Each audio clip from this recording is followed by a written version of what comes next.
Passion fruit. But even like, we own like, oh look, speaking of the devil, this is Tinie now. Yo T, you know what, I'm just doing a podcast with Stephen Sulley. What's going on, Tinie? Yeah, he said, what's going on? Yeah. He said, yo. Yeah, so, yeah. How mad is that, law of attraction? Yeah, it's crazy, isn't it? Crazy how we just talk about that and it pops up. Crazy, isn't it? Madness. That's life, but that's it. When you're connected, that's just how it works.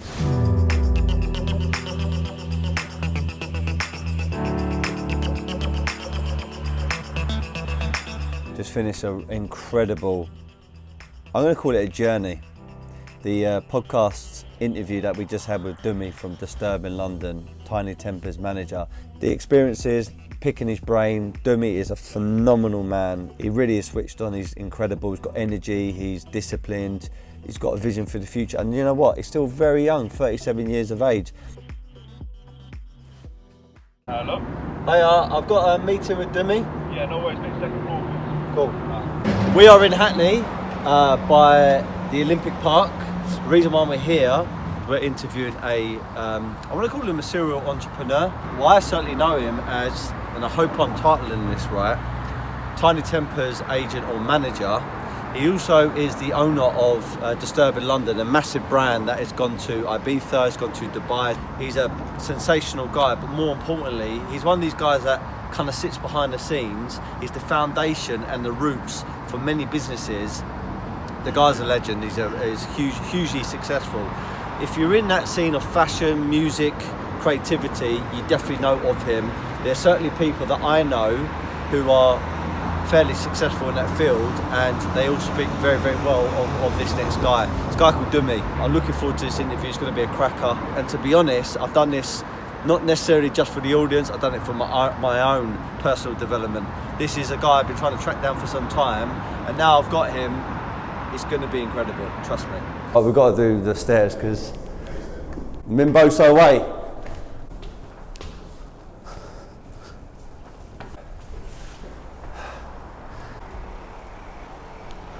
And then one, did they say? Yeah. Fuck. Steve, yeah? Yeah. What's going on? You alright? Yeah. Louis. Steve, yeah? Pleasure, nice to meet you, Cool, man. Steve, yeah, you're right. But yeah, you did him on the podcast. Yeah, so I am a part owner to Dark Circle Clothing. Okay. And he's obviously aligned with them. Good to see you, man. Yeah, it's looking hot, mate. Yeah, how are you? You Very too. good. Yeah. You're looking well too, bro. Thank you, mate. Is that your McLaren up there? No. No. Sorry, looking outside. Yeah. It's like, it must be Sulley's. Isn't it? People, welcome back to the Stephen Sulley study. Next to me, I've been on his case for some time. He's a very, very busy man, and I'm absolutely fucking humbled that you said yes, because I know it's going to give a lot of inspiration, motivation to hopefully a younger audience.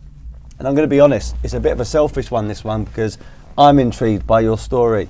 When I think about you, I think about, and please take this the right way, but I can see you in the future, 10 years from now, 20 years from now, being that next story, like a Jay-Z story or like a P. Diddy story.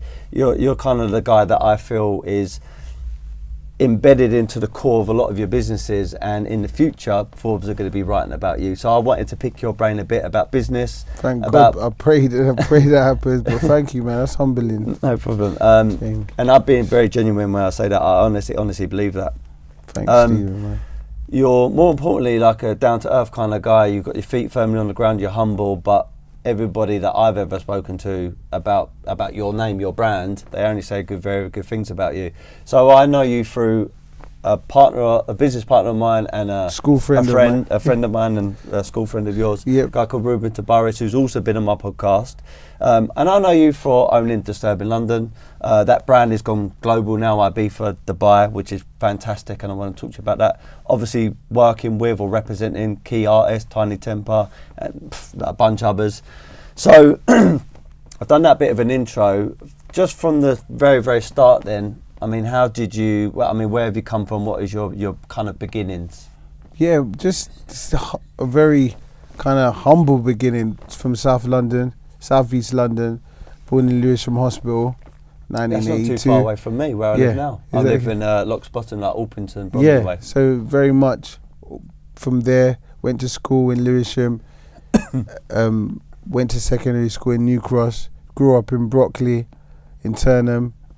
Yeah, and then just literally very much a London working class existence, you know, but aspirational working class, I'd definitely say. Yeah. You know, I've definitely come from a background, you know, first generation immigrant parents, but my dad came here to study. He done a degree in accounting, and then he done a master's in business management. Okay, that's a strong guy. Yeah. So from there, my mum's a social worker. So from there, I think I've watched my parents progress. So I remember when we were younger, from living in a council estate, then buying a house in Lewisham, and then my dad we bought a shop in Brockley, and we lived on top of the shop. So like every morning my dad was going cash and carry, you know what I mean? We had the newsagents and the greengrocers, so commerce has always been around me, you know? Yeah. And so then from there, my dad lost the shop in like the 90s, you know, the 90s when it was a bit of you know, there was a crash in the 90s. And the interest rates went up to exactly. 14-15%. Yeah. So that's what, you know, George Soros, I'm digressing there, but I just think it's a quite a cool story. Yeah. He shorted the pound. George Soros is a Greek trader. Yeah. Made £1 billion in one day. How? Because he betted against the Bank of England, and he nearly made the Bank of England go broke. So whilst many people suffered because the interest rates went up so much, he won. And the reason why I talk about that story a lot is because in even the times of chaos, if you can think about your situation, you can actually capitalise. Yeah, he won he made $1 billion in a day. Tony Robbins has mentored him. Not mentored him. He's given him like some of what he does. You know. Oh basically. wow! But yeah, George Soros, look him up. I'm gonna look him up. Billionaire. Amazing. But yeah, sorry. Look at that. So in the 90s, he won. My dad lost. so then we lost. Exactly. That's life. So we lost, and then we literally moved to the council estate that was across the bridge in Brockley, like that before. My parents would say, you can't go over there, you know what I mean? Wow. And then all of a sudden we're in the council estate. So throughout my like secondary school life, I lived on the council estate. So I think for me, that was very much part of like just having like the balance. I think maybe that's what's made me humble, because I saw my dad progressing in life, you know what I mean, and we're living kind of like a middle class. If you own a shop, you know what I mean, and you got a house, you're kind of like, all right, you know what I mean, and then just moving back to the estate and just seeing how other people live, you know what I mean. And obviously still my parents were together, my dad was still working, we scaled down. He got like a little a muse, like little greengrocers, and then he was like cabin, but he still had his houses and stuff, but he's just a hustler, you know what I mean, hustling. And so from there, I think I've always like seen what hard work, well, you know, if you put in hard work, you can always provide. And an honest dad, like my dad always, like there was nothing we wanted, you know what I mean, or we couldn't get. You know, all my school trips, I would go on my school trips, like things I wanted within reason, he would provide, my mum and dad would provide. So I think I've always seen what hard work gets you. Yeah. And in terms of like, and just delivering, you know, like staying true to your word and just coming through and not watching anybody, being humble enough to just do whatever, regardless, to just keep your family happy, and you're better off just having money in your pocket. You know what I mean? You're like, not saying no matter where you get that from, but in life, like I feel some people have got too much egos, or are too like carried away with what people think of them. And I think that, and to interject there, I think that has also been elongated because of the rise of social media. Of course it has. I think, I don't actually know the age of yourself, but I'm 33 years of age. Yeah, I'm 37. And I think we're quite lucky because we were old enough when... I think they need to put down, is that going to come through? No, that'd be all right, I think, yeah. I think we're old enough where when we were younger, social media wasn't a thing. Of course. So we understood how life was back without then. it, yeah. And don't get me wrong, there were obviously the jealous people, and there were the people that, oh, look at that person, you know, keeping up with the Joneses type thing. Of course. But now it seems like a culture. It's a like, culture. have you seen that bird? Have you seen that geezer? Yeah, of course. And they're just trying to, let me buy the next car, Yeah, next watch, and they're forgetting about the reals. Staying like true to yourself and being centered. You know, of course. being really like, you know, going after your own goals rather than what the world should think that you should get. Exactly. And I feel like, you know, everyone has to go through we all go through it with Steve, you know what I mean? We all get money quick when we're younger and spunk it and spend a lot of money, you know what I mean? Yeah. And then realise, if you get through that, you realise that wasn't right. Sometimes so many people can live life vicariously through other people or through other people's experiences, but some people need to feel it too, you know? But once you feel it, if you can get back up and dust yourself off, it's about not making the same mistake, you know what I mean? So everything, like, life is about evolution, and for me, life's like, it's a long game.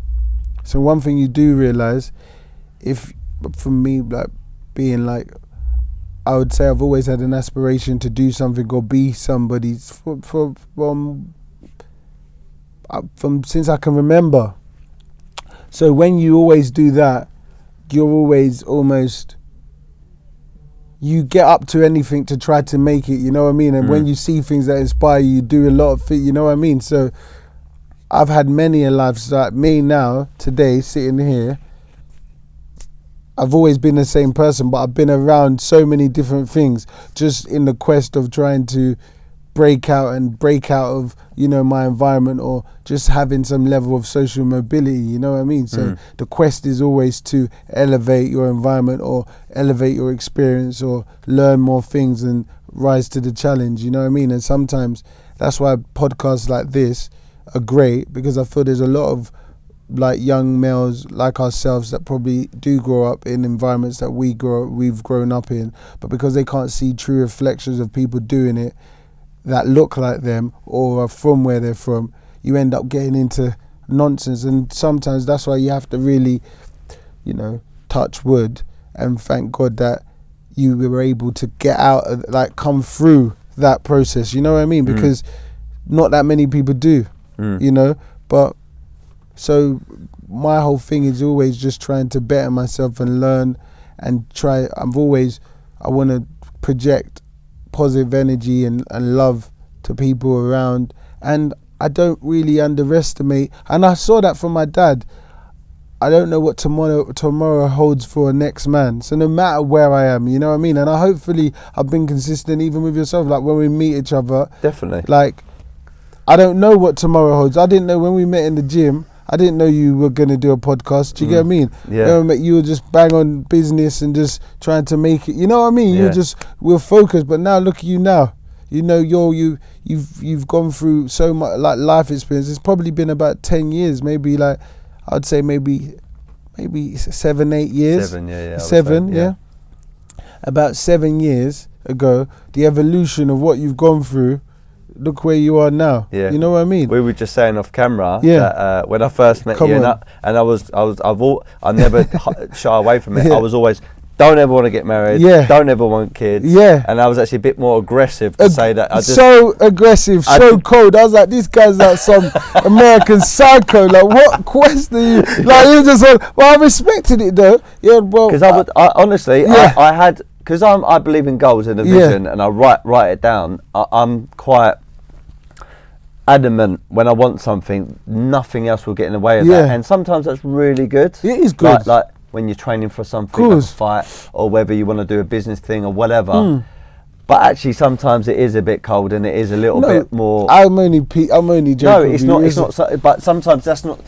Life is not. It's about tweaking sometimes, and what I'm referring to is having my son. I think you just had your daughter. Yeah, third daughter. Yeah.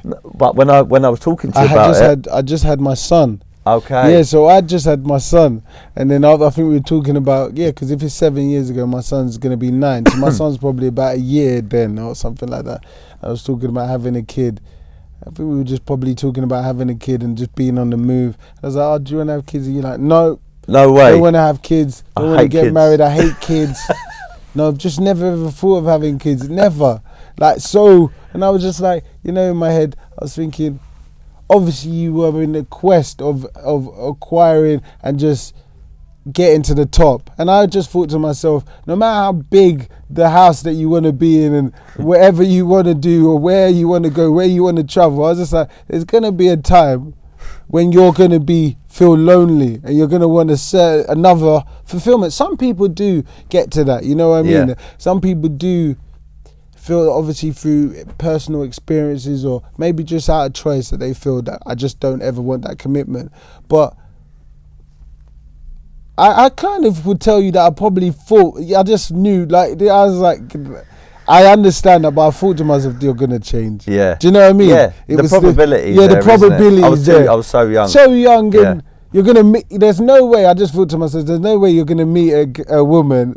You're going to have to just, I even think I asked you that time, like, oh, maybe whoever you, I don't, if you was the same missus, you know, you are. But I was like, in my head, I was like, there's no way he's going to get away with this. You know, the missus is going to want to have a baby. Well, listen, I was kind of pitching her, conditioning her for so long, and I think for so long it was on the cards that it wasn't going to happen. Yeah. But I told you that something happened, and then I sort of fell in love with the idea of having the next me. Of course. And then once, like, I'm an all or nothing guy. I'm like, nope. But then as soon as I think, well, actually, this could benefit me, like, emotionally, spiritually, and I thought, now I'm on it, and it's been one of the best things ever. Do you feel like, you've got a very, like, focused, kind of like, wouldn't really say addicted, but you call, you're addictive kind of like routine. So it's like, I'm a creature of routine. Yeah. So like now you're in that headspace. Like, yeah. Why do you think you're like that? The reason being is going back to kind of what you said about your father, and also how I think about you. Slightly is the hard work mentality, but the reason why I feel like I have to work harder than the next person is because I was always told at school I wasn't academically switched on, clever. Cool. I think in last 6 months I found out I've got ADHD, which I don't give a fuck about anyway, but it kind of explains some of my activity and the way I was back at school. I get distracted quite easily. So I knew if I was going to make it in life, it wasn't going to come through being a doctor or being a scientist. Or I didn't have a talent like football, or I couldn't home in on rapping, singing, or anything like that. So I had to just hit the ground running by working fucking really, really hard. And I knew the only way I could work hard is by outdoing everybody and having a routine. And so when most people like see me through social media, they're like, fucking hell, you're just on your training and everything all the time. I'm boxing, doing podcasts, family, have a hand in Dart Circle, Woodbury House, property, you know, trying to network. But do you know what? I like the chaos. I like chaos and like routine. You need the energy, you need the routine. But do you know what? It's so funny. A lot of people like ourselves, I went to a good school, but academically I didn't really do the best in school. And to be honest with you, that's why even I'm quite interested to, how did you find out you had ADHD? I had a friend of mine who's a solicitor. She was getting me to write some stuff, and what was I doing? I think I was passing it over kept passing it to other people. And one day she came over to me and went, can you sit down? And I thought, fuck, I'm in trouble here, because she's asking me to sit down like a teacher would. I went, yeah, what's the matter? She went, I think you got ADHD. I went, what? Fuck, no, I haven't. And she went, yeah, I think you got ADHD. And what else did you say? What's the other thing when you can't read and write? Dyslexic, yeah. That's it. Yeah. And she went, I think you got that. I went, why? She went, you compensate a lot. She went, let me look at your, I think I've got it with me in my bag. She went, let me look at your notebook. I write in capitals a lot. She said, what you're doing now is you're actually writing in pictures, because capitals is like a picture and you can memorize it quickly. And also you get everyone to reply, you get your missus or people at work to reply to your emails because you can't do it. She stuck it on me. She went, I'm going to put you through a test. Put me through a test and come out the other side. And she was right. But I'm actually quite glad I found that in a way, because it explains a lot of things. So what test is it? It's for ADHD, and also, yeah, I need to do that. Yeah. But it turns out a lot of successful people. Yeah, they are. I feel I used to have learning support in school. Yeah. I feel it's like They are. They're like, because your brain's processing in a different way. And exactly, you know what the funny thing is? Because I was bad at maths when I was in school. But even like now with my accountants, I couldn't tell you how I work out calculations. Yeah. But I just know what they are. But again, I see it in like shapes. I don't know how to explain it. Yeah. That might be a form of how I've like, I learn. I just see it as mass. Yeah. Do you know what I mean? Yeah, I hear. And I'm not ever far away from where I should be, you know what I mean? Yeah. But I couldn't tell you how I've worked it out, but it's clicked. It's just like in school. When I was in uni, it's only up until I went to uni. I was going to ask you this. Are you like a person like me where you just went straight into work, or obviously now you're telling me that you've been to uni, so you're a bit more of a textbook kind of success maybe. Kind of, but I've dropped out of uni twice. I mean, I was almost like in routine. The thing is, I'm a Nigerian background, so my parents are very academic. My sisters have all got degrees. One of them's a lawyer. One of them's got a degree in psychology and a master's in forensic psychology. My brother has bloody got a business management degree. So everyone in my house has got a degree except for me, right? And as I said, like, I remember when I was, if my brother was 2, I was probably about 6. Yeah. And my granddad, I remember, or maybe I was like 6. My granddad was teaching me the alphabet, and I remember it was taking me so long, it just wouldn't go into my head. And then I remember he hit me, and then my little brother done it, and I was like, that must have wound you up. But you know what I mean? But I remember struggling like in school. So it's only up until when I got to college, secondary school, didn't leave with any great qualifications. I think I was like, you know what, I'd like got 2 C's and the rest all like D's, straight D's. I don't know how that, like, crazy. And then maybe that's quite consistent though anyway. Yeah. But then I went there, then I went college, did that, and then obviously done college. I done some, because I got 2 C's, I remember, in double science.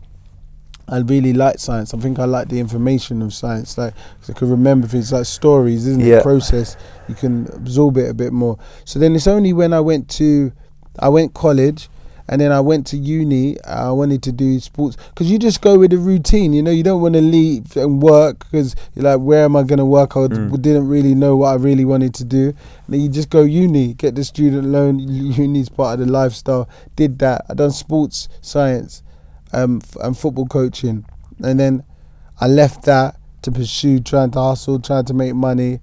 You know what I mean? You try to do that, trying to get into business, buying and selling. You're just absorbing things. You see things, you just want to do more.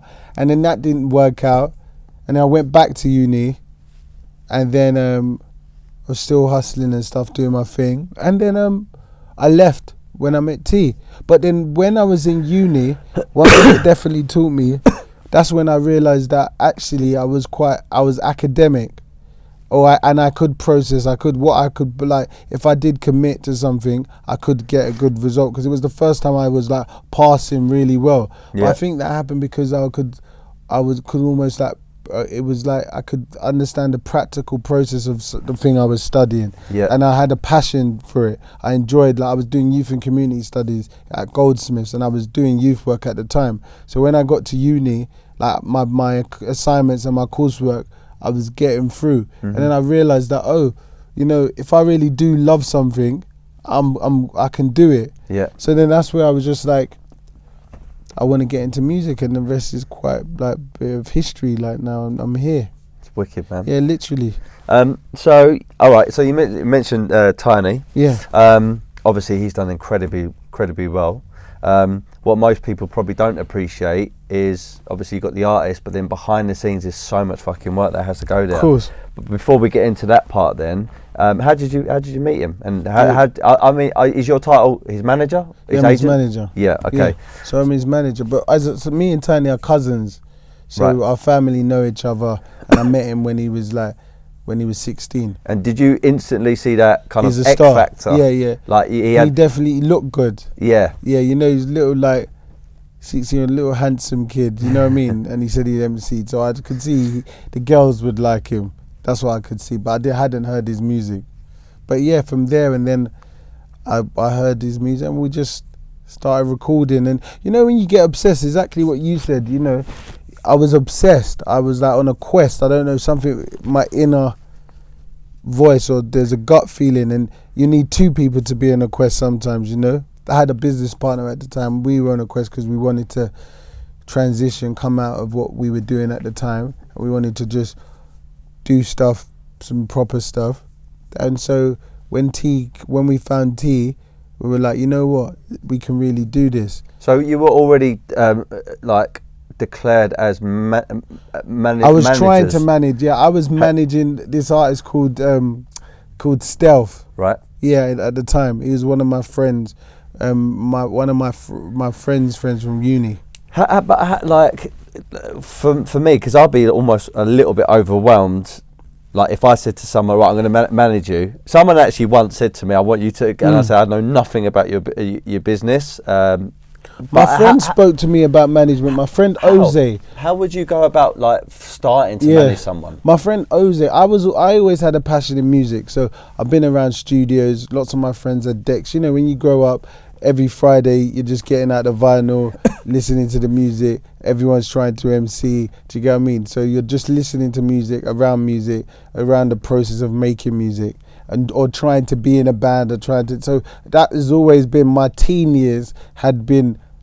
That's what it was all about. You know what I mean? So you understand that you love music, yeah?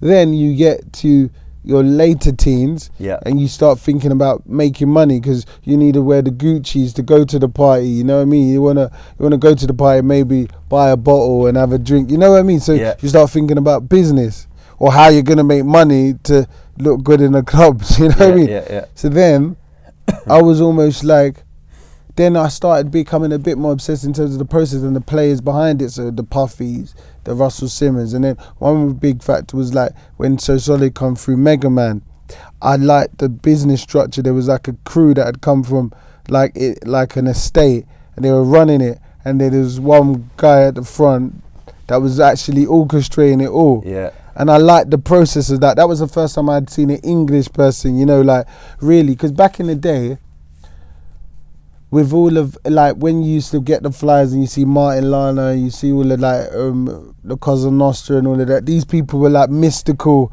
characters. You would never see them. But, like Mega Man was like, that's him. So he's the one behind all of this. So that, I kind of got obsessed with that.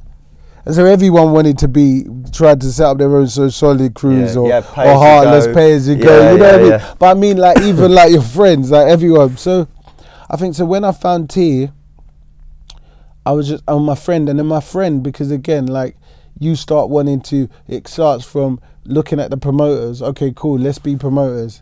Let's try to promote a night. You're always just trying to do something. It's probably what's happening now. There's a lot of kids that see me and they're getting into management, because they're like, okay, that works. So I remember it started from like trying to promote a night, going to a venue. Cool, this is a venue. Okay, these are the DJs we want to get. Who can print up our flyers, printing up cards, or what's it going to be called? You figure out a name, start flyering outside, because that's what you've seen, isn't it? So I've seen people flyering out at a club, and then they flyer it out, and then they sell out the club, and they make a couple grand, and then they go do it again and again and again, and then they make a name. So that's what the process, I was in that process. But I remember we did like 2 nights, and then another night flopped. So I was always just trying to figure out, that's what I said, like, I wanted to, one thing I've always been in my friendship, so if people are doing it over there, I'm like, why can't we do it? Let's do it ourselves. Like, and I would go and find research. This is what we need to do. And I've had like the gift of the gab. Like I've always been good with my network and friendship circles. So I would always look. So answer your question. Do you know someone that can do this? And then you're just learning as you go on.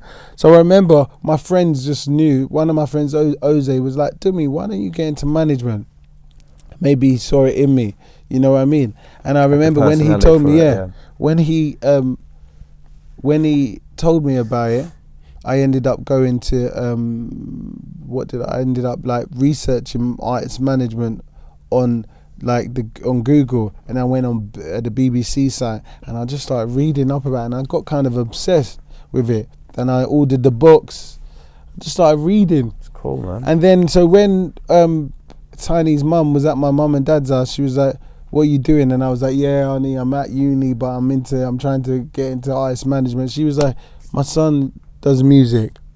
And then the rest, that's how it worked. Yeah. Pretty much. And I was just, that by them times I'd already looked at an artist from my friend's uni who told me to get into artist management.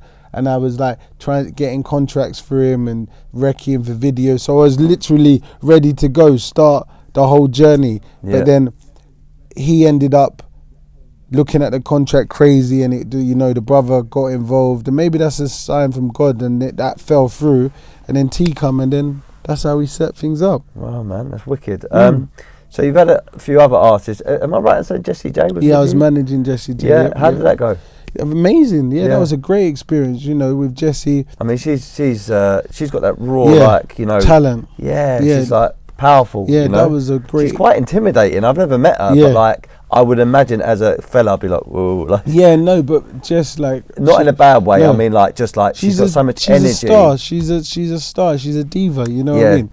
And so Jessie, we almost when T came out in the game, they had the same kind of trajectory or doing the same stuff. So when we was doing these radio shows in America, she was doing little tours in America too, and so we used to see her a lot.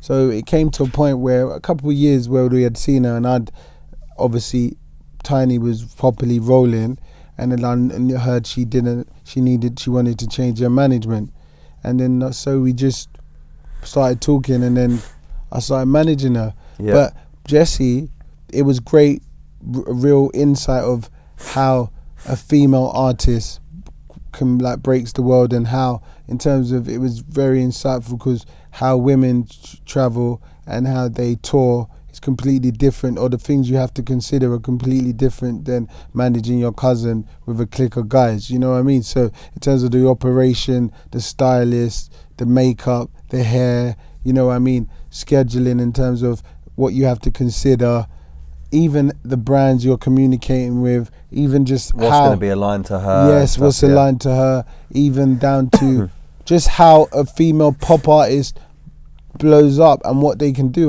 We did American Music Awards, we did the Grammys, we did MTV Music Awards, loads of bloody Friday Night Lives in New York. So we were everywhere. It was great. I'd done Australia Voice with her. You know what I mean? I moved her out to America. So for me, that got me on the global map. Although Tinie was definitely, I was already on the global map then, but that let me know I could definitely punch at a certain level, you know what I mean? It was still very much independent.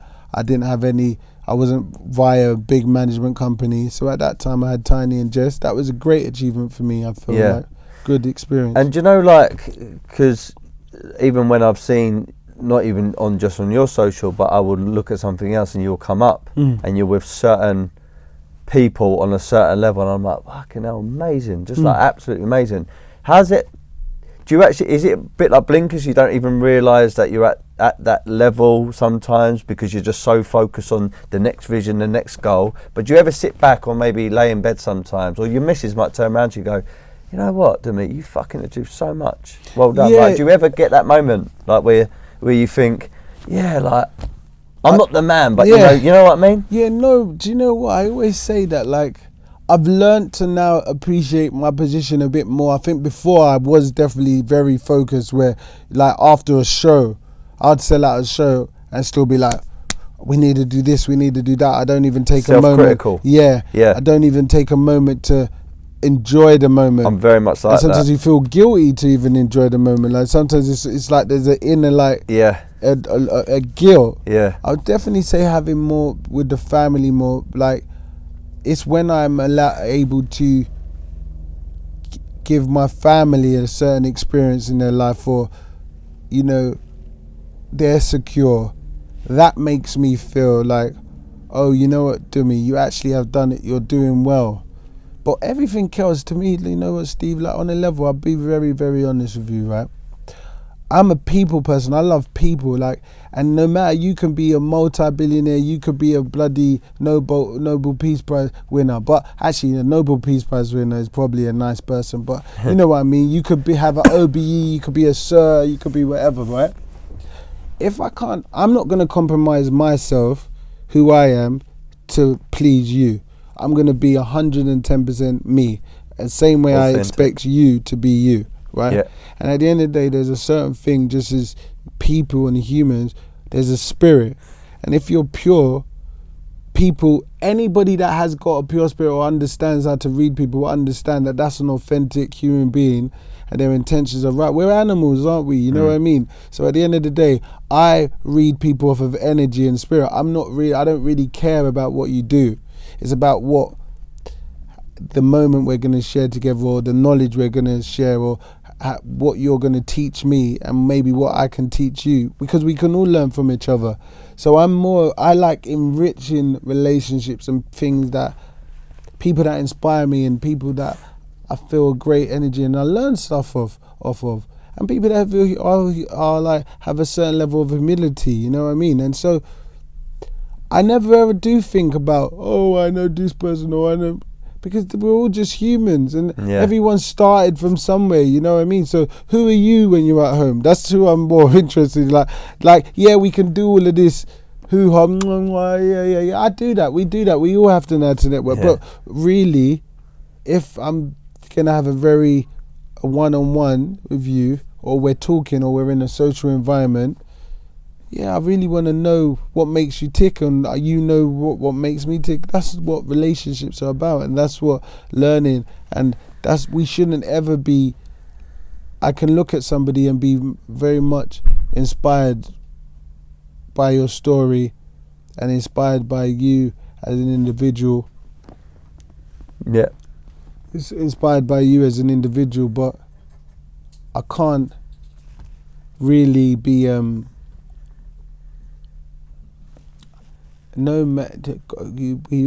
there's a higher power, or God is the person that we should all be humbled and let's say admire or be scared of, because there's a power above us that is beyond any man. You know what I mean? So my thing is that, Steve, no, not really. I just think it's a quest. And I think the more things you do in life, you're going to meet more people. And when you get to a certain level on the table, if you are in a certain space, you're going to know a lot of people. So it's just inevitable, isn't it? You know what I mean? It just comes with the territory. So anyone, and I always say, this is another thing where I would say, what do I say? I say to people this. I always say, does money change you, right? It emphasises who you are. Yes. I would say it emphasises who you are. And it's like, money changes people that didn't ever think they were going to make money. Yeah. Do you understand what I mean? Yeah. And that's one thing I've learned. If you thought you're going to make money, or you think you're going to make money, money shouldn't change you, because that's what you believed you're going to do. You know what I mean? Money just makes you more confident. Yeah. Do you know what I mean? But it shouldn't change you. You shouldn't turn into if you turn into a different person, that's because you didn't think you were going to make money, and you think that you should be that person now you've got money. Yeah. That's my opinion. Yeah. The way I sort of you know what I mean? Analyse money a bit. It's a bit of a weird way to look at it, but money is, this whole world is like a theme park, right? Of course it is. And what money gives you, like a theme park, is tokens to rides. Of course. Those rides will come and go. Of course. And as soon as you get off that ride, you are you again. And money just gives you more options to go on more rides. Of but course. At the end of the day, regardless whether you're on that ride, the Big Dipper, the fucking Ramesses Revenge or whatever, you're either a happy person and someone that is pursuing like to evolve, as you said, or you're not, or you might be some horrible person. But regardless whether you've got lots of money or not, it shouldn't I don't know, it shouldn't make you a bad person, should it? You know, what you were saying earlier about like recognising success and stuff. I think I went what you said about your dad, like, you know, being in the house and then suddenly it all being taken away, economy change and everything else. I had it when I was like one of the top salespeople at a company, and I almost felt like I was untouchable. I was like 23, 24 years of age, doing pretty well for myself. And I remember the new year came in, can't remember which year it was. January went past, the same old thing, done really well, earned some good money. February came, bang, company folded. Behind the scenes, they were really poorly managing money, and it collapsed. And I was like, shit, what is going to happen? And I realised that money, success, it could be there today, but tomorrow things can go so quickly. And one thing I realised to invest into was relationships, because at that point you can build yourself back up again. Cool. Money will come and go, but what you need to do is build a strong mentality and emotions, and more importantly a network. Is something you would Definitely, sort of validate? I agree. I've definitely validated that. Your relationships are key, and what you were just saying is that you're not gonna let the success define you, or that's not the definition of who Stephen is. You know what I mean? It's like after. It's like, well, who am I after this? Who am I when I get past this? You know what I mean? And that's the biggest thing. But again, like I said, that's the beauty of life too. Experience. That's why I always say, time, life. As far as you can, you wake up, you breathe, you're breathing. That's amazing. So some people don't wake up.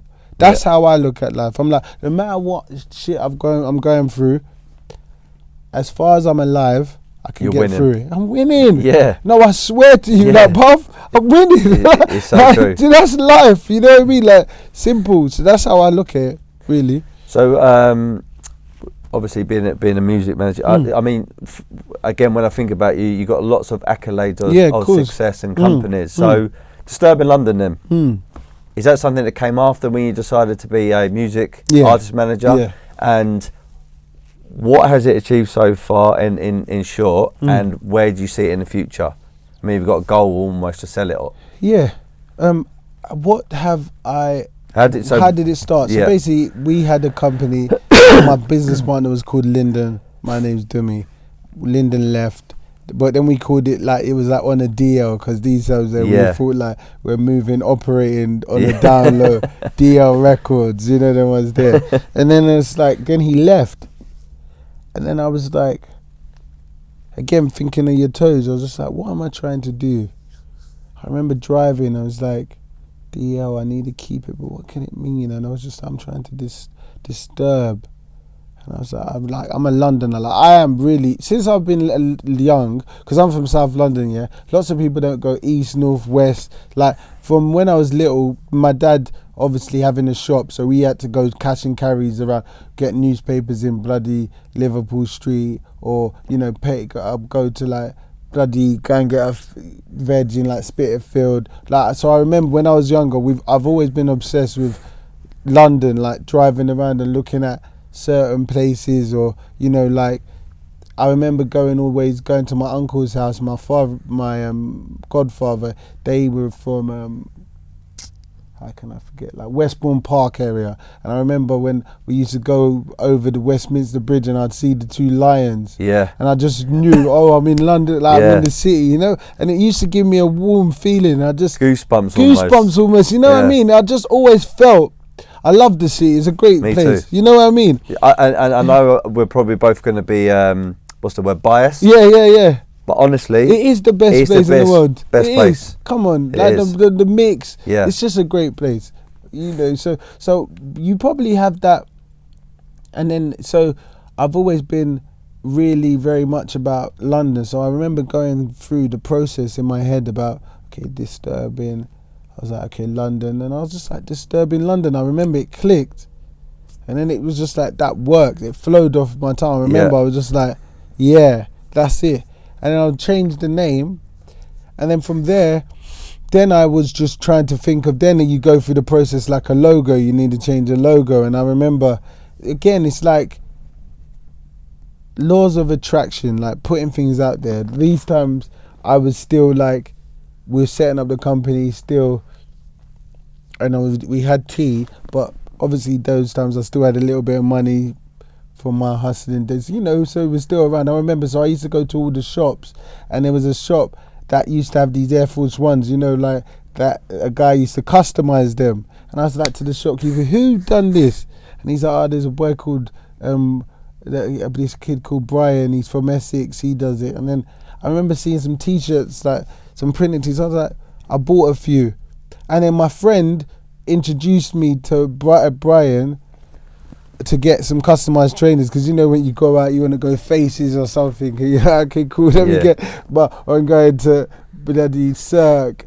I need to get these trainers. I remember you were killing us these times. I don't know how much these charged me. Maybe about £150. Mate, I went through the same thing at school, because remember, obviously the TNs, which have come back round now. Yeah. But there was also another version called TL. I don't know if you remember TLs, them. no. They would cost £120. Yeah. And I saved up for 6 weeks, all my school money. Didn't eat. Not one thing.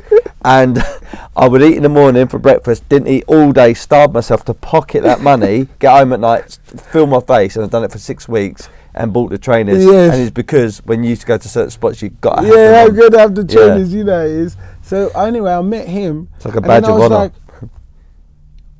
I think I realised that he was the designer of like Tourist, this brand. I was like, whoa. So anyway, me and him started talking. And then, cut a long story short, it was Brian who's got Tourist, and you know he had another line called what was it called? Not Sterling. What was it called now? How can I forget? Fuck! But he had Dope Chef, and obviously he had Tourist. He had another brand, but anyway, so we started buying a few things, and he became my friend. And then he ended up, I had a place in Sidcup at the time, the first place I bought, and then because Lyndon left, he left the house, so then I had a spare room. So I was like, you may as well come and live with me, you know what I mean? I'm renting out a room. So he was renting while I was like trying to do the music. I just got an office and built a studio, and he was doing them. He was like inspiring, you know what I mean? Because he had his own clothing line and he was doing well. I remember at the time he was on his hustle. Yeah, he was on his hustle, but he was named like one of the coolest like under 25s in like London, you know what I mean? And I was like, you're actually quite inspiring. And I remember these times everyone was buying clothes of him, you know, like George D, like Kano, and he would never give me and Tinie any clothes. Like he wouldn't give Tinie any clothes because he didn't think Tinie was there. So in my head I was like, don't worry, mate. And you're in my house, you're my friend. I'm gonna show you. Like, don't worry. I'm gonna turn him. Before you know it, you're gonna want to give him some clothes. You know what I mean? But he made me obsessed, like, because I was like, stepping up your game. Yeah, he was like, no, and then I was like, bro, please, man, because he's one of the best creatives in the world. I was like, bro, I need you to design me a logo. And he was like, nah, D, I don't do nothing for no one. I don't, because he doesn't. I was like, please, bro, I need you to design me a logo. And then at first, I started like giving him a few like mood boards of things that I liked. And I wanted it to be very impactful and just memorable. I remember like when I was younger seeing like Loud Records with the headphones and Def Jam or Virgin, you know, those logos just stood out. And I gave him a few references, and there was a reference of, it's a skull, you know, the guy with you probably know it's an art piece, but you know the guy with the bowler hat, and it's a skull, but he's got apple in his mouth. But I don't know what piece that is, but I saw that and I sent that to him. And I was like, because it looks like a London gent, right? But with a classic bowler hat, and he's got a skull and he has an apple in his mouth. I was just like, that. There was something there that I was just like, this just makes me think of like London, and it's disturbed. You know what I mean? I was like, this is it. And I sent it to him, and then like every night he would just stop when he finishes working, he would show me a few things and we'll go. And I remember when he created it, I was just like, that is it, you know what I mean? And it was done. And then I just thought, then once we had the logo, Disturbed London ready for business. So then from there, Steve, it's just really just become, what is Disturbed London? That's how it started. So just to answer your question, Disturbed London is the representative or the brainchild of 10,000 plus hours of being obsessed with London underground street culture. Do you know what I mean? So that's music. That's fashion. That's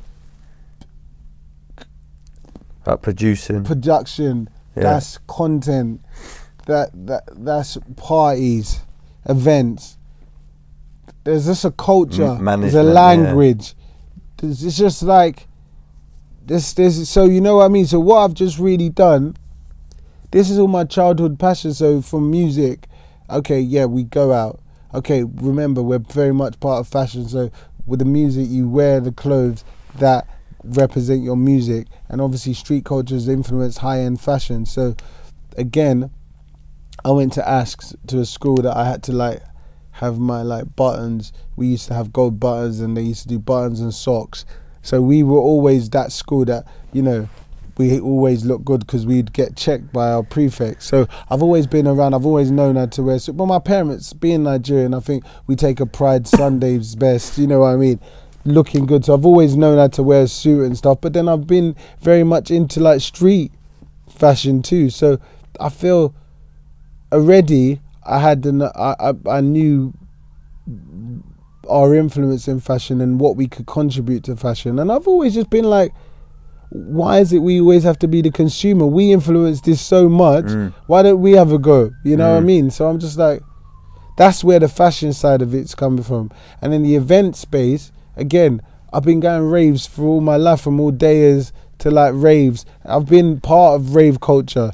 So we've been part of parties. My mum and dad are very big hosts. You know what I mean? So I'm always around people. I'm a great host. I like hosting people. Yeah. So the parties is just another part of just a passion. Music, again, being in the studios, it's a passion. So I just almost have built business around my passion and my love. And I feel if you build business around your passions, you're authenticating it and selling truth. And people buy into truth. You can't sell. People can see through, of course, a fake delivery. Yeah. So I think they feel the fake vibrations. Exactly. Yeah, and then obviously they go get cold feet over the product or service you're trying to purport to. Exactly. So I feel I've just tried to sell the truth, and it is. So I've just been fortunate enough to, you know, having the success that we had with Tinie. It allowed me to look at the world even more like wide, with a wider lens. And then again, using your contacts, you know, like I'm always on, so I'm always kind of thinking of an opportunity, or just, you know, naturally I'm always problem solving or cutting the fat off, because that's how we've had to survive. We've had to survive by cutting this fat off. Some of the time bit resourceful, you know, you have a conversation or something happens, and in your nature, and I feel like I'm you're quite the same. similar. No, of course you are. Yeah, I'm straight away thinking, okay, how can this serve me or my family? Yeah, of course. In a way where everyone wins from it, and it's kind of that mentality all the time. That's it, bro. So it's just you learn. Even now, you said to me about your HMOs. Yeah, I've been like, shit. I've been thinking about that for ages. Like I had this thing called My House, an idea that I wanted to do for high end, like disturbing HMOs. You could do it. Yeah. Maybe we can do it together. Hey, JV. Do you know what I mean? It could work. But I'm like, so when you're talking about, I'm like, D, that's a no. Of course, like, you know what I mean? I'm like, I think we just naturally, your brain always thinks so. It just parks off. Like, so that now the HMO thing is like, it's like here. Yeah. Like, and there's about 100 other things. Yeah. But at a point, the HMO is gonna go.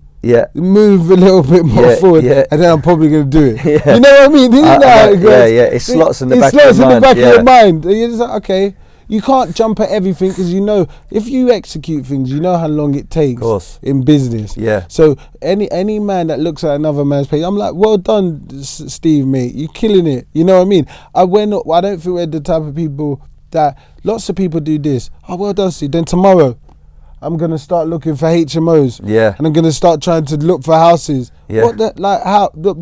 How? So what about what I was doing from before? Yeah. And they never end up doing anything. Yeah. Because you're always looking at another man's play. Create small little foundations, but they don't build skyscrapers when it comes down to building a success in that division. Yeah, almost. you need to concentrate. That's another thing in life, what you learn through achieving things in life, right? There's certain things that you learn. So in school, right, they would say what you put in, Steve, is what you get out. But you said you had ADHD, you're dyslexic. No matter how much the curriculum you were putting in, you were never going to get out anything because your brain wasn't tuned for that process. It wasn't wired for that. Yeah. So then when people are saying what you put in is what you get out, you start thinking that you're mediocre because you're thinking I am putting it in and it's not coming out, so I'm average. Yeah. You know what I mean?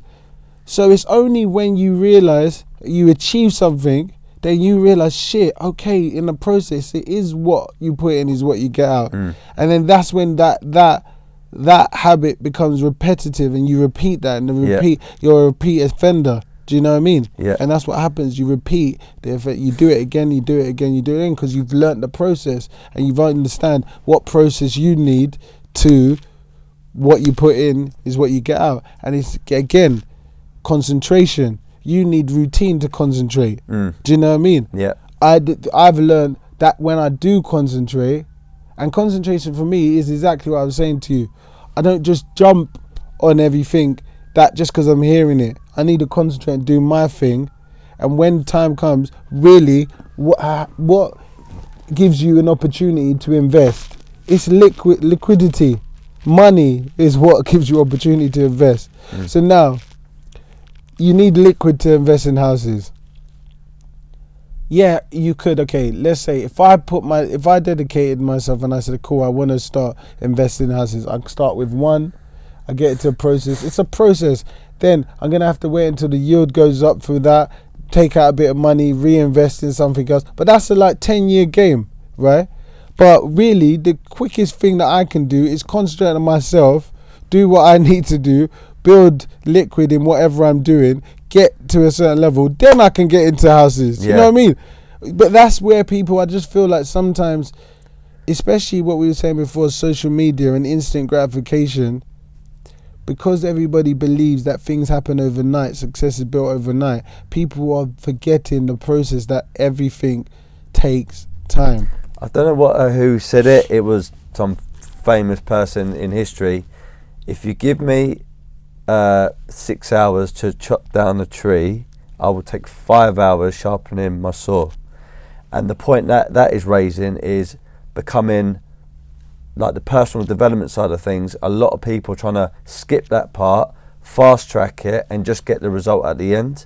Well, actually, and I feel that if you're one of the very fortunate people that does that, like a unicorn type scenario, the success is going to be hollow because there's going to be no grind, no grit, no adversity where you've had to get through and now you're reaping the benefits. It all comes back down to you, personal development, your network, hustling, sacrificing certain things that you want to do, the weekends, nights, early mornings, in order to achieve what you want to achieve in 10 years from now. Exactly. And I think you're a product of that. Yeah, definitely. And you put in the time, all the times sometimes when you're on a quest and all the people around you didn't see it. Sometimes you have to be the leader. You're probably gonna have to go beg, steal, borrow, fight, cry, scream, and do it all by yourself to bring something to your network or your friendship circle or your family that they didn't believe in, that's gonna change their life. But sometimes that's just part of being a leader, and that's part of having foresight and having vision and believing in your vision. And every day I feel like the more you do, Steve, the more you do, the better you get, and the more you believe in yourself, and the more I just feel like now at 37, I believe for the things that I've gone through, I don't think nothing's impossible at all. I believe I can do whatever I want to do. It's just choice. And you said that success breeds success. Yeah, so once you've had an element of success and a good amount of success in one particular area, you think, hang on, this is a transferable skill, mindset, strategy, structure. I transfer it into there, make a success, transfer over to there. So going back to the HMOs, I got no doubt if you put your mind to it, you would disturb it, definitely, because that's your mentality. But it is about getting successful in one thing first, transferring it over to the next. Because I feel like, again, it's like when I do something, I want to do it properly. Do you know what I mean? Conor McGregor's old saying, Yeah. well, one of these sayings, I'm not here to take part, I'm here to take over. And I fucking love that saying. I love it. Exactly. Like when I get involved I love in it, something, but yeah. didn't he do it? Yeah. It's He like, did. It's like with me with the podcast. Yeah. I know it's going to sound quite No, brash, you are. but You're I on think it. with people like Joe Rogan and Yeah, stuff, yeah, I of think, course. well, it's nothing he's doing more Yeah, than than I can what do. I can do. No, that's why I like Yeah. it too. That's why I respect it, bro. I respect, and that is it. You know what I mean? And this isn't done. It's not. It's a learnt behavior, but you're doing it at a point of when you've become successful and achieved and put in a lot of work in other things. So you know, that's why please, not saying. And the effort that it takes. You've hit me up so many times. You've humbly hit me up a few times, and you know how busy I am. But lots of people will give up or be like, you know what? Oh, fuck that. It's the art of closing. What I was always told in closing or sales is you're going to get. It's not necessarily you said no. It's just that just a bit busy right now, and it was just about keep on going back in, respectfully, professionally, and eventually the opportunity will come. And it's happened a few times with people. But I know that if I plant the seed today, even if it takes a year, I'm gonna eventually. I like that, you know. Get what we want because I don't ask for things enough. That's one of my process. I find it hard to ask people for things. I just try. I believe, but it's good though. I believe that I ask, but I feel like I'm going to give. No, you do it respectfully, though. And I'm going to give value somewhere. Yeah, of course. And that's my goal every single time. Yeah, I'm enjoying this. I'm fucking like immersed in this right now. I enjoy it. I really do. It is definitely good fun. Definitely good fun. So going back to Disturbing London, then, where I mean, yeah, your what exit. am I trying to do? Your exit. Are you going to float it? Exit? What's your goal? That's it. Just like, if Disturbing London remains cool for the next 10 years, where a kid can see the logo and the logo is a stamp of cool, yeah, and then that would mean we've been in it for like 22, 23 years. 23 years of cool. Whatever that means after that. Whoever comes, whatever it is, I feel I'm just in the process. After 20 years, if we do it for the next 10, the business grows, Stephen. It's like we have more partners. You know, I have more partners, a bit more like some bigger operations that are behind it now. Did you ever get investment? No, never. So organic bootstrap. Yes, very much so. Again, a process.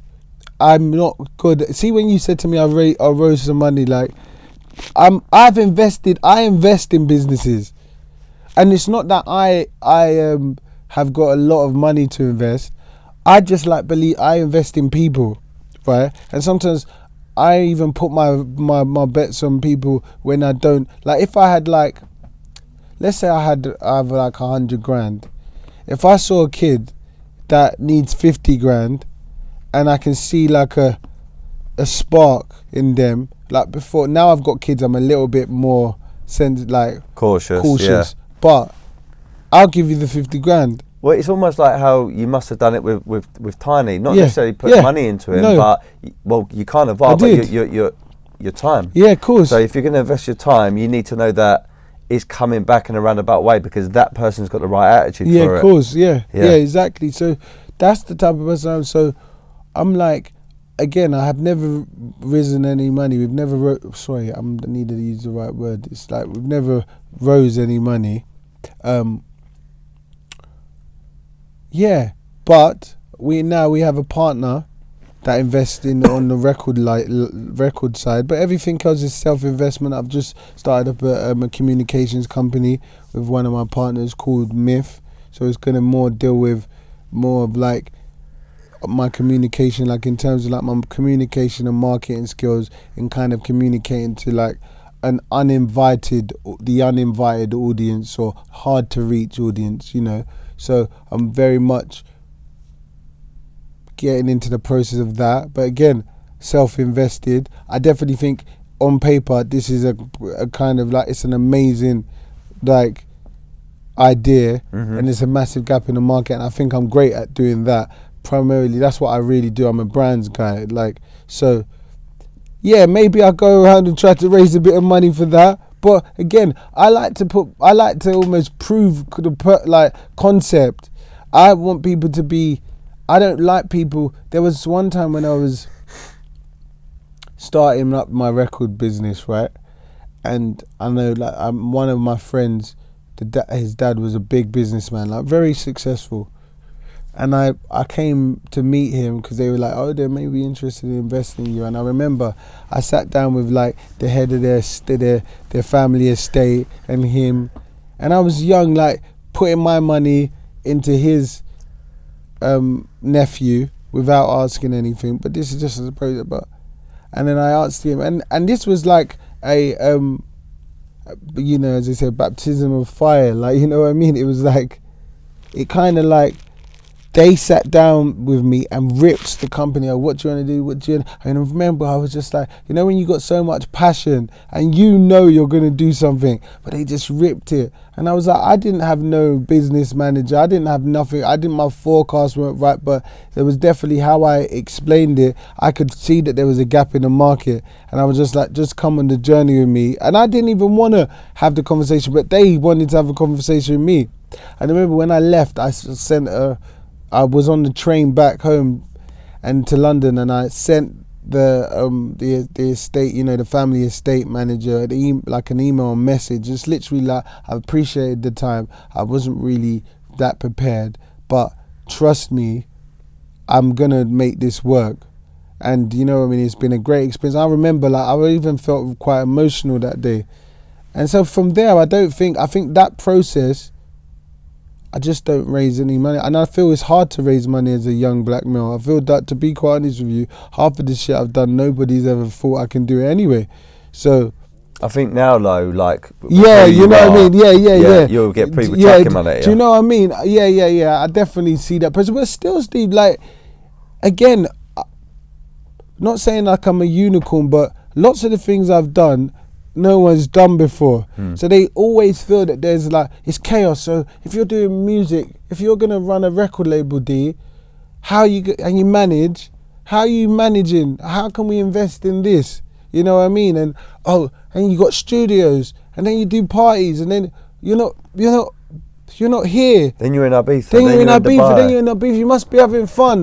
And then you got a family, and oh no, I can't invest in that. He's not gonna concentrate. You know what I mean? And that's so me. I'm like, I work at capacity. I work at I have got a very high capacity, and don't trust me, everything is in order. And I've actually work at capacity, and I don't micromanage things, but I know how my whole operation. I know what's going on, and I'm great. It must be systemized. Yeah, of course. You know, very much. That's I mean, unless things are systemized, then you've almost not got a business. You can make £10 million a year, but if you walk away and it collapses, it's not a business, is it? It's you're a glorified self-employed person, which is fine, but you can't call yourself a businessman.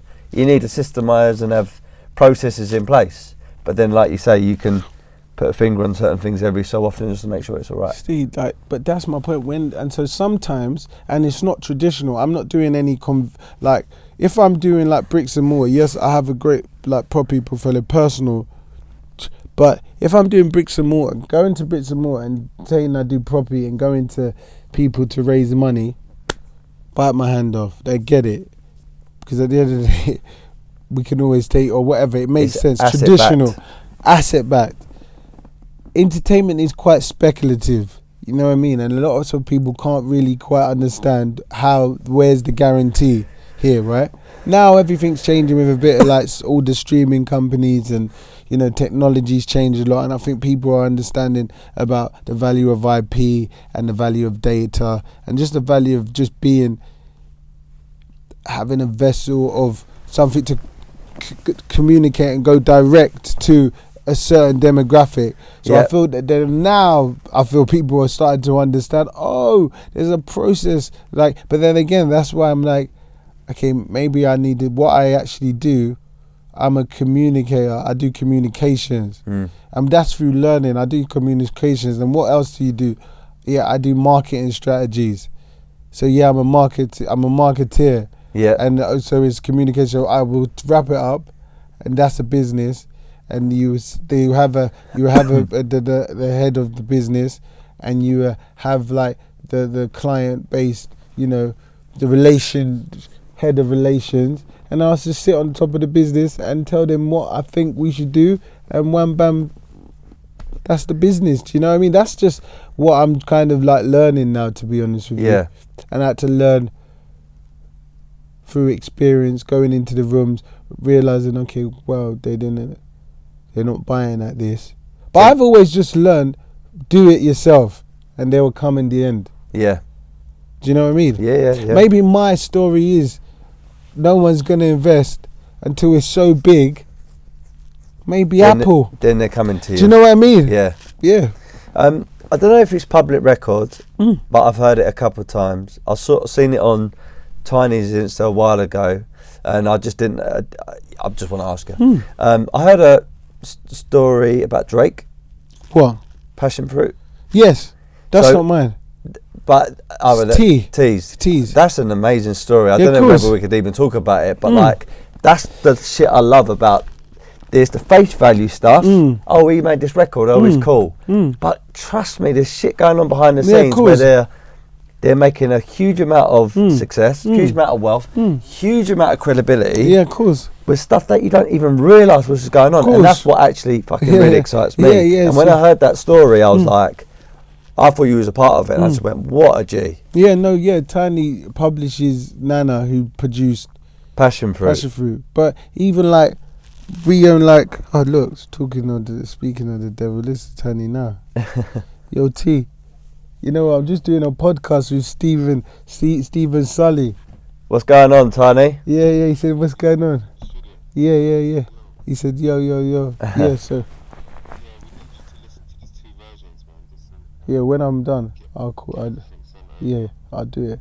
Give me about an hour, yeah? Alright, bro. CG.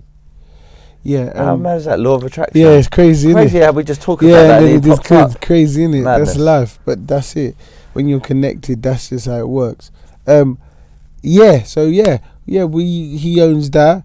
He's banging the studio now, but he's in the studio now asking me to do a mix. Look, I'm in my studio, he's in his studio, asking me to get feedback for a mix. We work 24/7. You know? So people, as they say, like, the longer you're on the pitch, the easier it is to score goals. Yeah. You know what I mean? So you just have to stay on the pitch.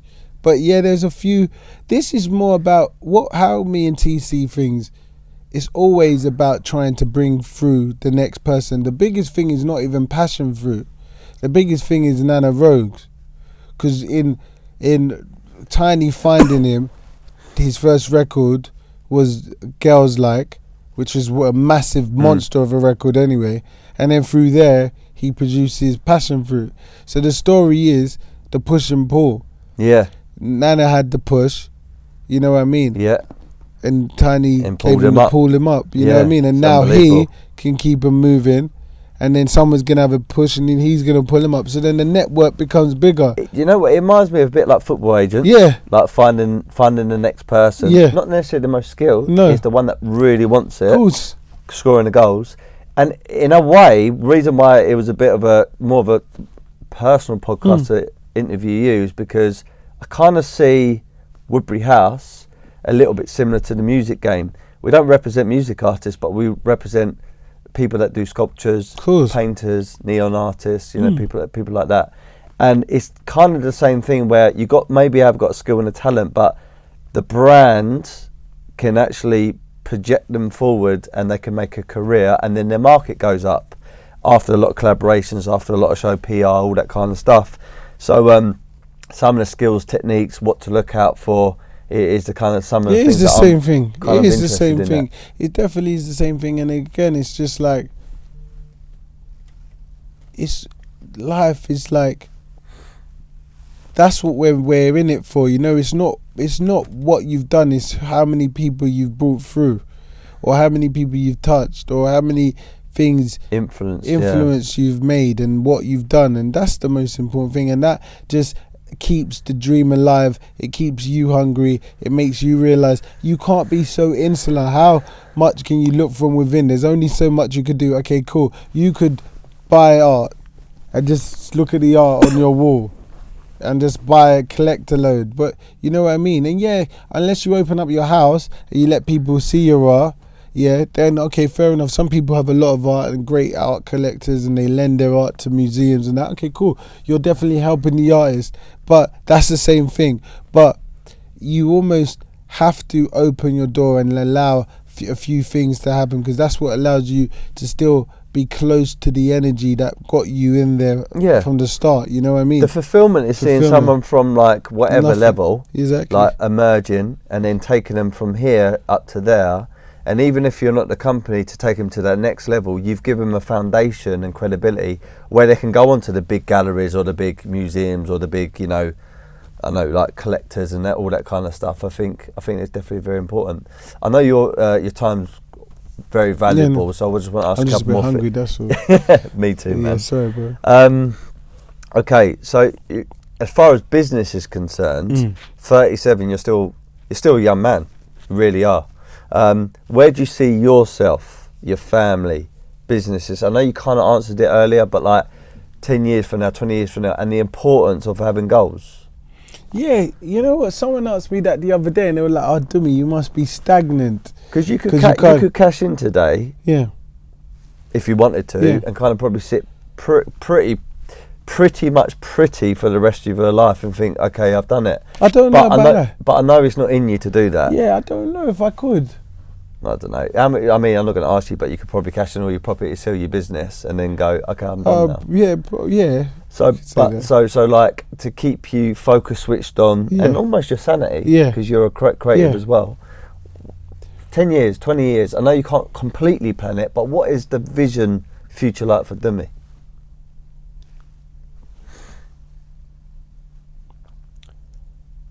I would want. I always want to just continue breaking down the doors or setting a certain level of what people from my world can achieve. I want to change the perception of where they feel or how a businessman should look or what success is. You know what I mean? The perception of success. Or I just want to make sure. So when people just say, okay, cool, D, would you scale and sell? Yes, I will scale and sell one of my businesses.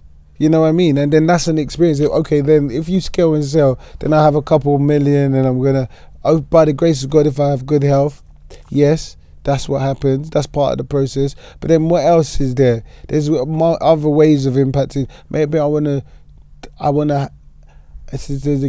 do more charity. I want to help a few more people. You know what I mean?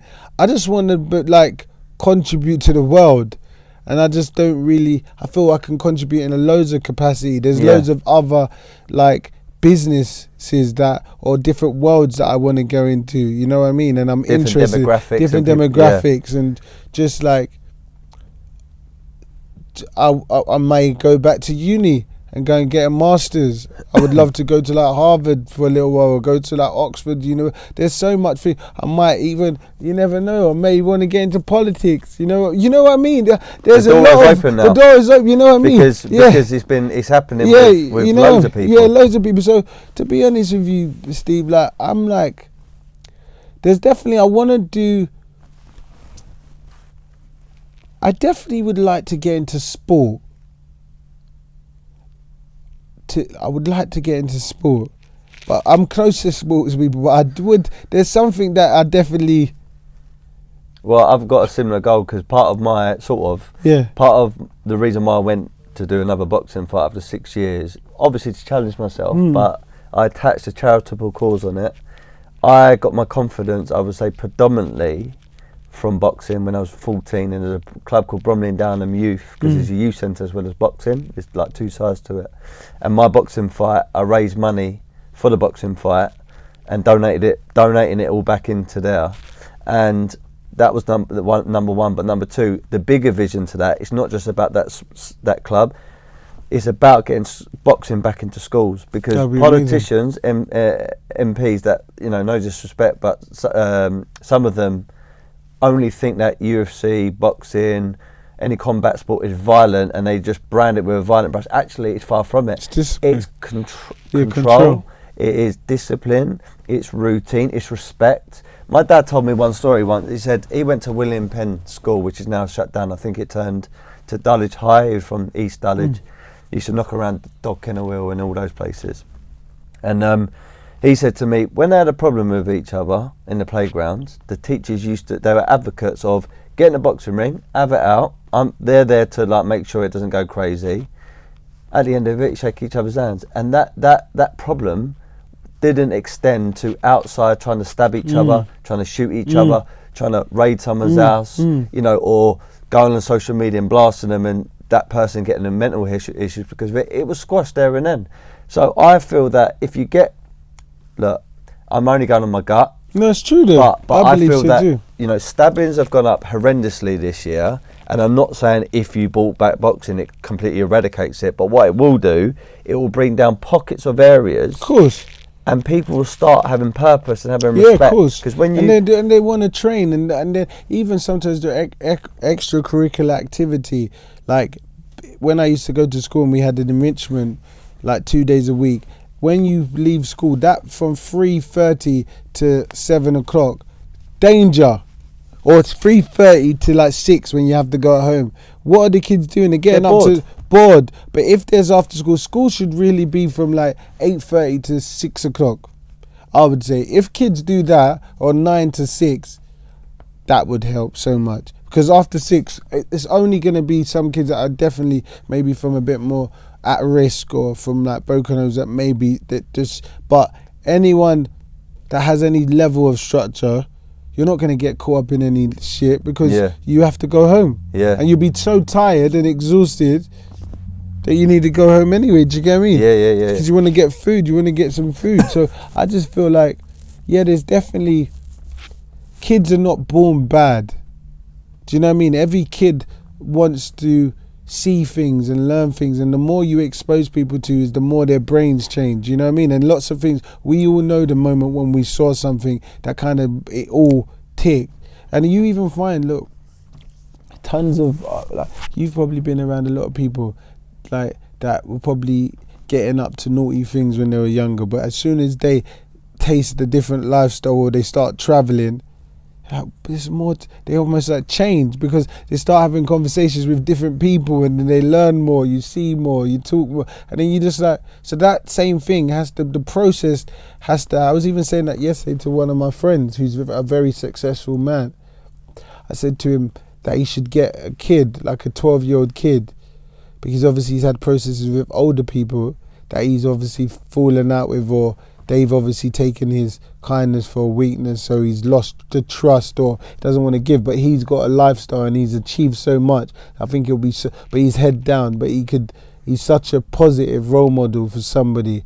So I said I think he should go and get like a 12-year-old or a kid that is not tainted yet. You know, you can't teach an old dog new tricks. But you know, if you get a 12-year-old boy and just hang with him, let him see your life, let him come to your house, talk to him, mentor him, like almost adopt, you would change that kid's life, guaranteed. Massively. That's the whole goal behind these podcasts. Yeah, because I want someone to listen to it and go, I listened to that particular podcast with Dumi or whoever, and you know what? I really feel that I can relate to that person or relate to that conversation, and now I'm going to go out there and do something. And that...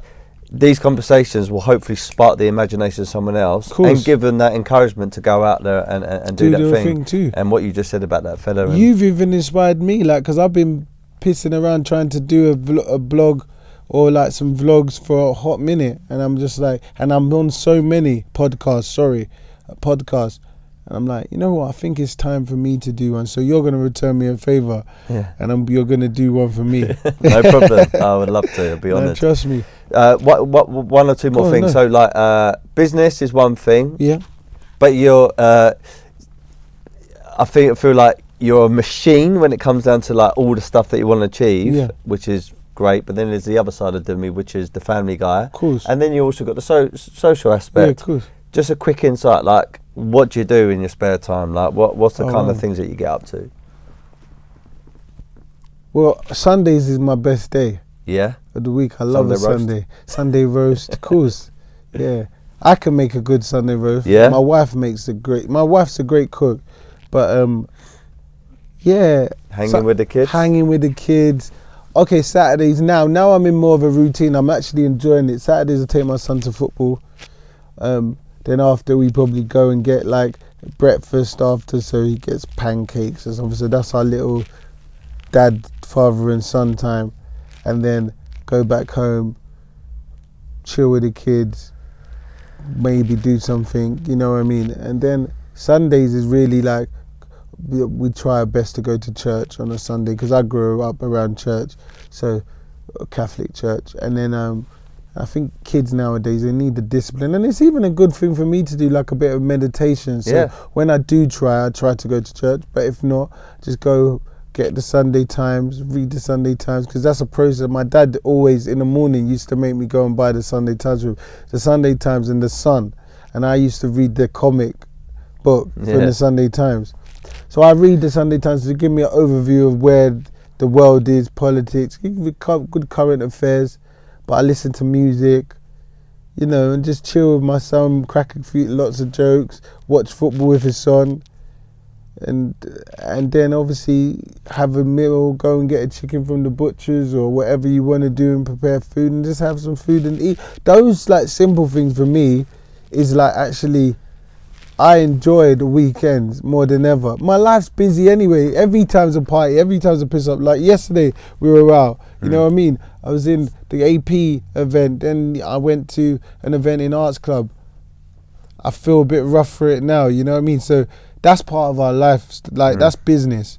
Half of the time we go to these events, we're networking, we're meeting people. I know the guys who inspired me to get into Dark Circle with Trapstar guys. Will, come on, man. Will, Mikey, those are Lee, my boys. And do you know they know me from Malia? Yeah, Did they tell you? I think I've spoken to Mikey a few times about you, because I'm that would be perfect. I'm getting him on, yeah, definitely. That would be great.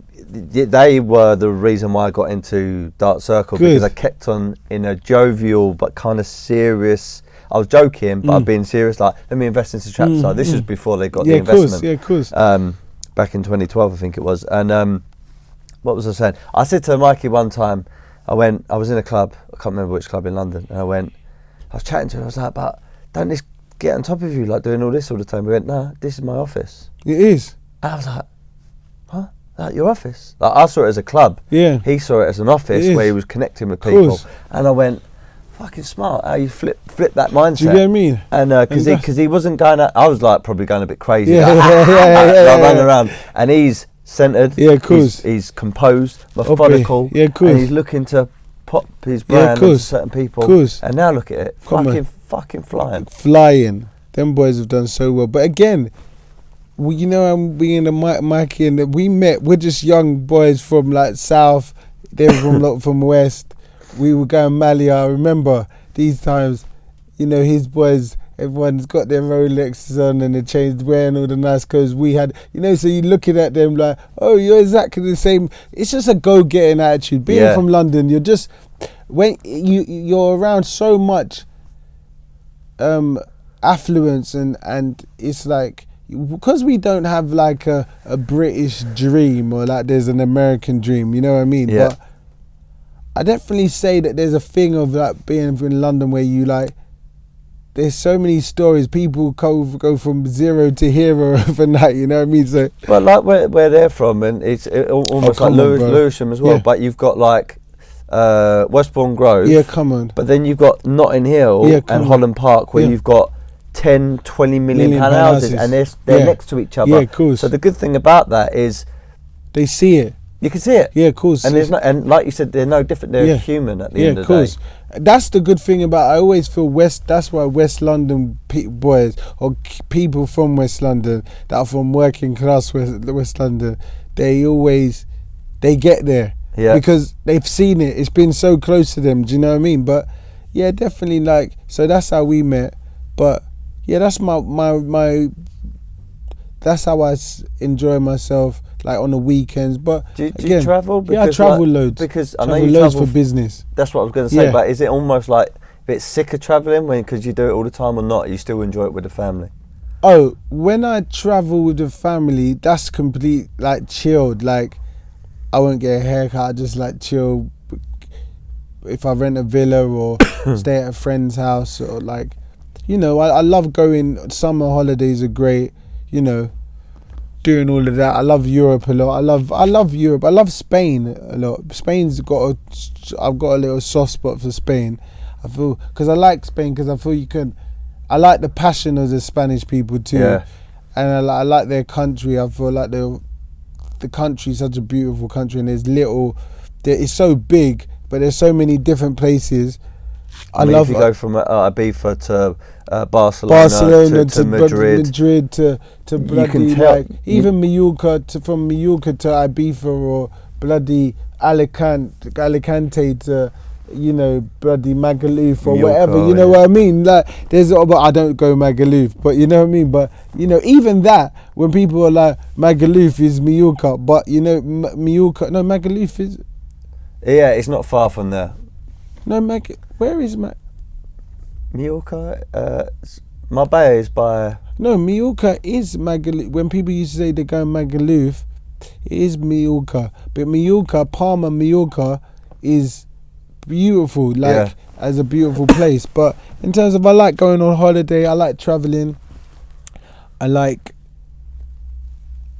meeting people from, like, worldly people. I just like meeting people and stories. I've had met so much amazing people just flying on a plane, like on business class. I feel like there's so much. That's why I would definitely say to people, it's an investment to be in there. Sometimes it is definitely an investment, because you meet so many people. I've been, you know, learnt so many lessons. You've seen a multi-billionaire, like this guy, Swiss guy, old, very sharp, and he was just like talking to me about life and his son, and like one of his kids, he's got 2 kids, one of his kids is not doing jack shit, and he's just like, he wasn't doing anything. But it was just great to see, like, a guy that's dedicated himself to his family and to business and become so successful. But he was almost, I'm not giving nothing to my kids, my son is lazy, this, you know what I mean? But it was such a, like, it was great, you know, like when you see someone at the top and you're like, it's never always, all that glitters is not gold. Yeah. But, so sometimes you can just see they've things. always got their own problems, and you always think that up there's no problems. In actual fact, There's even more. Yeah, there's even more, and the problems are now just different. Do you get what I mean? Yeah. So no, that's, bro, I like just chilling. I like being around my family, my brothers and my sisters, my mum and my dad, and my friends. And I like having a lot of jokes. I've got to be honest, I'm very similar to you, where I love the hustle and the drive and the chaos in business. I love all that. But the simple things on the weekend now with my son as well and the missus, and having a meal glass of red wine. Come on, wine. bro, lovely. You know, the roast You're just dinner. getting old. That's it's so nice. But then I also get a thing, like halfway through Sunday, I don't suffer from anxiety or anything like that. Bro. But I get, I need to get back in there now. It's like when I do boxing and I'm hitting the pads, hitting the bag, skipping, it's all good.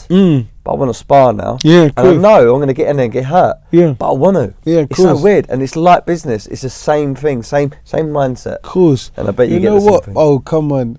You know, Monday, out, gym. Out the you know, block. you can't even concentrate. You're like if the missus like, I'll do no, I just need to leave now because you've had my time. But that's discipline, innit? You know what I mean? I think you get into the routine, you understand, because you know that those from Monday to Friday, that's valuable time, and you know you're not going to really do, anybody that you're trying to talk to or operate with is not really going to talk to you Saturday to Sunday. So you know Monday to Friday, that's your time to make things happen, and you want to have your Saturdays and you want to have the Sunday. So you know it's a race, isn't it? It's like, you know, so I feel that's just and just enjoying the simple things in life. I think that comes through learning a level of contentment, but contentment comes from exposing yourself to things, and when you've gone to the top of the mountain, or you would say the thing that you thought was the top of the mountain, and you've got there and you're like,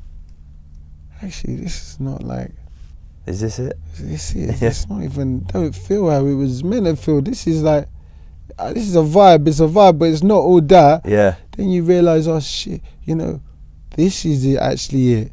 Like, being able to chill on the weekend is it. Like, you're not thinking about, oh, what do you want to do, babe? Where are we going to go and eat? Or this, that. yeah, maybe. And sometimes I feel that's even why I kind of still even live in London, like, because I think sometimes maybe I am in that where I need to go and get like a country pal or just move out. But I just sometimes think, would I lose that edge? The edge or the hunger? You know, if I like, yeah, you could probably get much more for your money outside. I have a great pool, but if I'm swimming in my pool on the weekend, it reminds me of what Anthony Joshua says. Yeah, he yeah. sometimes goes back to there's training there. Yeah, because he likes to look at the young guys coming up and thinking, if I'm not on my game and I'm not being the raw boxer, the athlete I need to be, this guy's going to come up and get me. And I think it's important to go. It's not about going, but it's just about going to the where you kind of made yourself and developed your character, because that, in actual fact, that's the thing that got you there. Exactly. I like London, where my neighbour is renting and might be going through something. I like the mix and blend where one neighbour can be a millionaire and someone else could be renting, or there's maybe social housing in the end of that. As much as that is that, but it makes me see the world, because I feel if I'm in entertainment, right, and I'm already in a very fake world, and then again, which is a very like isolated world, and then I go and bloody live in another.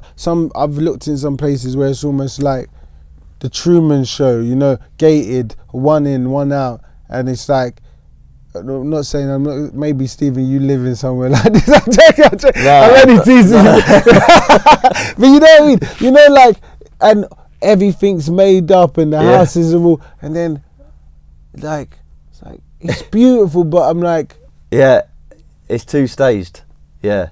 Do you know what I mean? Maybe when you get older, and maybe in a different part of your life. Different part of life, I need that. But for now, I need to feel like I'm still there. You know what I mean? Yeah. And that's what I feel. I need the energy of people. And that's what I enjoy. I hear that. So just two more things then. So where can people find you, bro? Do you want to be found, first of all? Well, you can find me on my Instagram. It's probably going to go under here, but I mean, like, it's at Dumi Oburota. That's me. And Disturbing London, DisturbingLondon.com or at DisturbingLDN on Instagram. My catchphrase, my quote is be happy, never content. Every time I do a podcast or every time I do a public talk, I leave it with that. I've got my own reason why I say it. I want to ask you, if you were to say be happy, never content, what does that mean to you? Your interpretation. Oh wow, that's life. Be happy, never content. I feel, what does that mean? Happiness is better than is the epitome of it all. Literally, like if you're happy, you will be content. But if you probably are in search of contentment, that doesn't ever mean that you're happy, because sometimes contentment sometimes can be laziness, because you're scared. Some people can be content because they're scared of not challenging themselves, so they found inner contentment or inner peace to just be like, okay, I'm just going to do it like that, and that makes it, they will feel it's making them happy, but inside they're not. So really, if you are happy and you're in the pursuit of happiness, you will feel content. That's what I feel for me. Good man, like your interpretation. Do you get me? I don't know. That's it. That was good, man. Yeah. That was good. I really appreciate your time, No bro. problem, Thank you very much. Thank you, man. Keep on doing your thing. I'm blessed that you said yes, and I got a lot of value out of this. Come on, bro. Thank you, everyone. This is Stephen Sulley Study. Thank you to Mimbosa for organising this as well, along with your people. It's been a vibe. Thank you, bro. Thank you, mate. Cheers. Bro. Nice one. Yes. Just finished an incredible, I'm going to call it a journey. The podcast interview that we just had with Dumi from Disturbing London, Tinie Tempah's manager. I believe in law of attraction so fucking much, because every time, not every time, but a lot of the time, the law of attraction principle hits me in the face, or something happens, which is not a coincidence or sheer luck. It's the law of attraction. We were talking about Tinie, and then literally he phoned Dumi during during our interview, but at the point where I was asking about Tinie and about certain things, and he called up and he was like, I'm doing a podcast with Steve, said hello. I mean, that's just mad. And stuff like that is just so cool. The experiences, picking his brain. Dumi is a phenomenal man. He really is switched on. He's incredible. He's got energy. He's disciplined. He's got a vision for the future. And you know what? He's still very young, 37 years of age.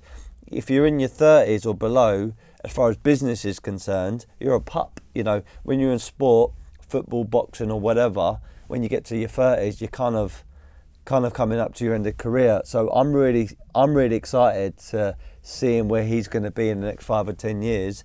And I'm hopefully going to be in his circle, in his network still. And I'd love to do another podcast interview in years to come and see where we're both at and how we've taken each other's, more so me taking his advice and seeing how it's been implemented into life itself, family and businesses. I got a lot from it. I really did. And I'm pumped. I'm looking to, it's bloody 6:15 at night and I'm ready to do another day's work just because of the amount of, it's not even advice, it was just words of wisdom he was saying. Really, really was good stuff. Hope you enjoyed this podcast interview. Please leave a review. Make a comment, good or bad, I don't care, just make one. Recommend me to friends, family, that's all I ask for. And remember, be happy, never content. Nice one, people.